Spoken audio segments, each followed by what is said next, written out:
Attention les enfants, voilà l'arnaque de l'année, un jeu qui est censé vous rappeler que oh oui, mais si ça c'est pas étrange et c'est quelque chose que l'on tente à peu près une fois par décennie, mais Tetris c'est de retour. Oh mon Dieu, cette fois-ci Tetris est de retour dans un jeu qui est censément tellement esthétique. Alors si vous voyez tout ceci, vous dites non, ce n'est pas un catalogue pour une compagnie d'ameublement que vous avez sous les yeux et qu'ils ont décidé d'utiliser un motif ludique cette année, car vous savez c'est tellement porteur le jeu vidéo. Non, c'est bel et bien la nouvelle manière que vous êtes censé applaudir que vous avez de jouer au classique d'Alexei Pajitnov sorti en 1984 sur Electronica 60. C'est le retour de Tetris chaque décennie, le retour de Tetris toujours plus laid, toujours plus improbable. Et c'est de ça dont il sera question en cet épisode-ci d'une émission de critique vidéoludique venue de Belgique qui s'appelle, je vous le rappelle, Critique Cruelle.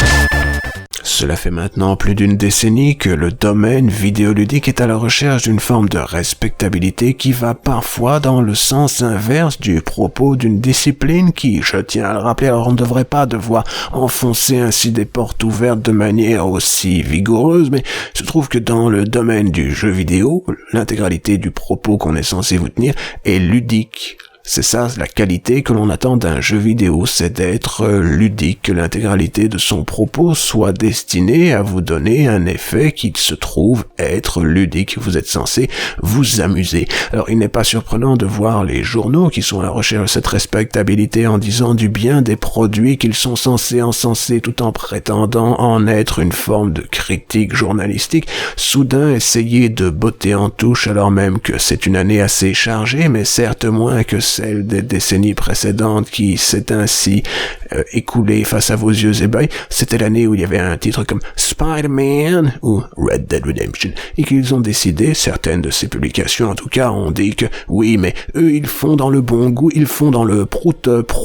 et que donc leur jeu de l'année se trouve être Tetris Effect, car voyez-vous c'est un jeu qui va plus loin que ce que l'on espère dans le domaine vidéoludique. C'est un jeu qui se trouve être une exploration suprématiste d'un système cubiste et blablabli et blablabla, et qu'en fait à la base qu'est-ce que c'est? C'est bel et bien Tetris, un jeu qui a été créé par Alexei Pajitnov, qui est certes suprématiste, qui est sorti en 1984 sur Electronica 60 et qui avait la particularité d'être probablement le seul produit de consommation courante réussi jamais produit de l'autre côté du rideau de fer. Vous savez, c'était celui dont Jamel Debbouze était tellement fan qu'on disait oui, la barre de fer, et que c'était bel et bien une référence à ce climat politique particulièrement chargé qui était celui du XXe siècle. Vous ne l'aviez pas compris à l'époque, mais c'était bel et bien un trait de génie d'une grave profondeur. Donc l'idée très simple, c'est qu'ici on a un jeu qui se trouve être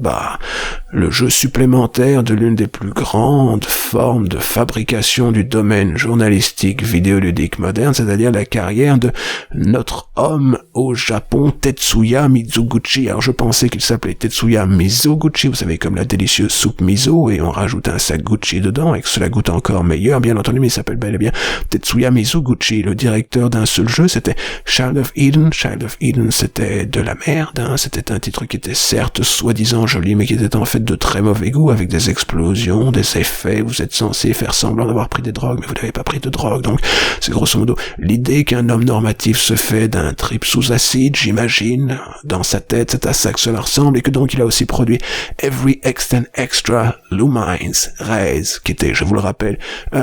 Panzer Dragoon, mais pas en mieux, Panzer Dragoon, juste Panzer Dragoon, mais vous savez, en soi-disant techno-futuriste avec de la musique qui était pas terrible, autant l'admettre, mais voilà, c'était très profond, et vous auriez dû lui donner 12 sur 10, 12 sur 10, 12 sur 10, 12 sur 10. Et toujours est-il que voilà, c'est dans une situation étrange où l'homme, maintenant, après avoir maudit son intellect qui ne lui proposait pas la possibilité d'inventer quoi que ce soit qui soit à la hauteur de son jeu favori qui s'appelle, sans surprise, Tetris. Et pourquoi Tetris, Tetsuya Mizoguchi? Mais Tetris parce que tu n'auras jamais la possibilité d'inventer un jeu de la qualité de Tetris, c'est une évidence. Mais toujours est-il que là, il a enfin pu se payer la licence qui lui faisait tant envie. Il en a fait quoi? Il en a fait son bullshit habituel où, oh non, des Raymanta, oh non, des dauphins et ces autres plaisanteries que les gens qui sont à proximité de la retraite trouvent de si bon ton, parce que, grosso modo, un jeu de Tetsuya Mizoguchi, c'est l'équivalent vidéoludique d'une de ces moches peintures que l'on voit parfois, vous savez, avec les petits enfants qui pleurent, ou les très très moches décors soi-disant naturalistes qui sont réalisés à la truelle par des fans de Bob Ross. C'est une version normative du bon goût, une version qui n'a aucune forme d'énergie, aucune forme de force, aucune forme de propos autre que regardez les jolies couleurs, nous avons mis Tetris dedans. Et alors, vous aurez remarqué que la différence entre le premier mode, vous savez, vous pouvez voir Tetris dans un décor urbain ou jazz ou tribal ou ceci ou trou de balle, et l'intégralité vous donne l'impression que oui, le jeu il est moins facile à jouer parce que vous aviez besoin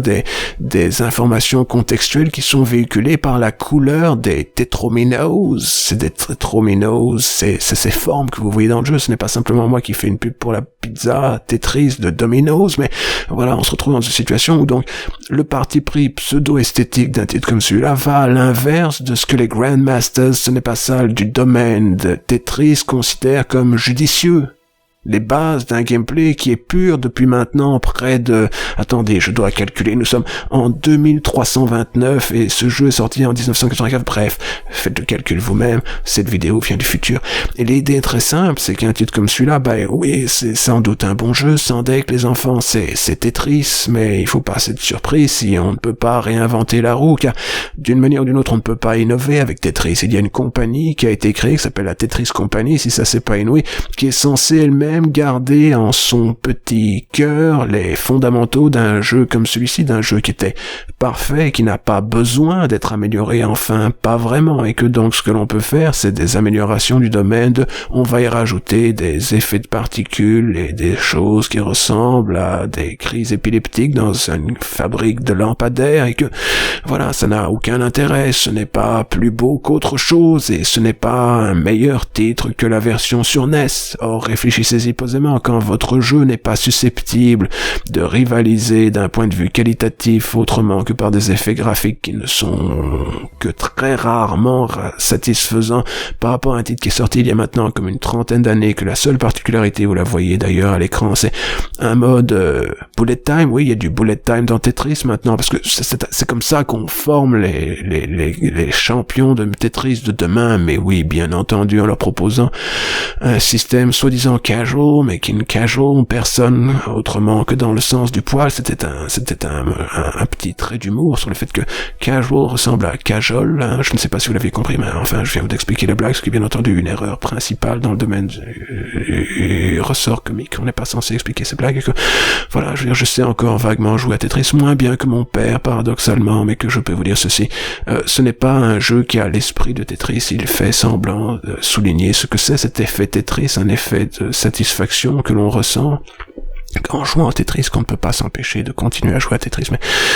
tout ce qu'il fait, c'est de l'appauvrir, de le rendre plus laid, et de rajouter ce type de musique procédurale soi-disant cool, où à chaque fois qu'on tire un tétrominos dans un sens, il fait plonk, plank, plink, plunk, plonk, schlouimp, fouap, nier, et des choses comme ça, et qu'à la fin on se dit, mais si seulement toute cette musique n'était pas aussi énervante, peut-être que je pourrais la couper, et qu'on finit par la couper, et qu'ainsi on peut jouer quelques instants à une version, certes, voilà, moderne et tridimensionnelle, mais c'est un peu le Tetris de son époque. C'est une époque qui est malheureusement vide de sens, qui est en quelque sorte aussi vide d'âme, et qui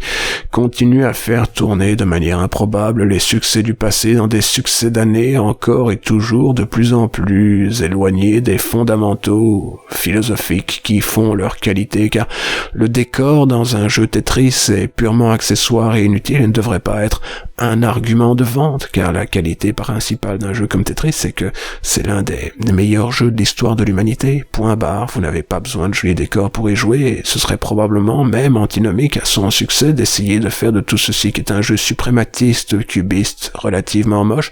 un jeu soi-disant joli. Tout ça pour pouvoir écouter de la mauvaise musique en jouant à un jeu qui, ma foi, n'est pas sans intérêt, mais qui n'est pas meilleur que celui qui lui a donné son nom. Or, à la base, vous n'auriez pas de Tetris Effect si vous n'aviez pas un Tetris. Et n'est-il pas sympathique de voir qu'un jeu comme celui-ci se termine toujours sur le néant de l'improbable, du vide, de l'espace, parce que c'est ça que ce jeu est de Tetris Effect. Il est vide, vide comme l'espace dont il se repaît à chaque instant de son existence en pensant que c'est prout-prout et profond et que ça va lui donner une forme de respectabilité.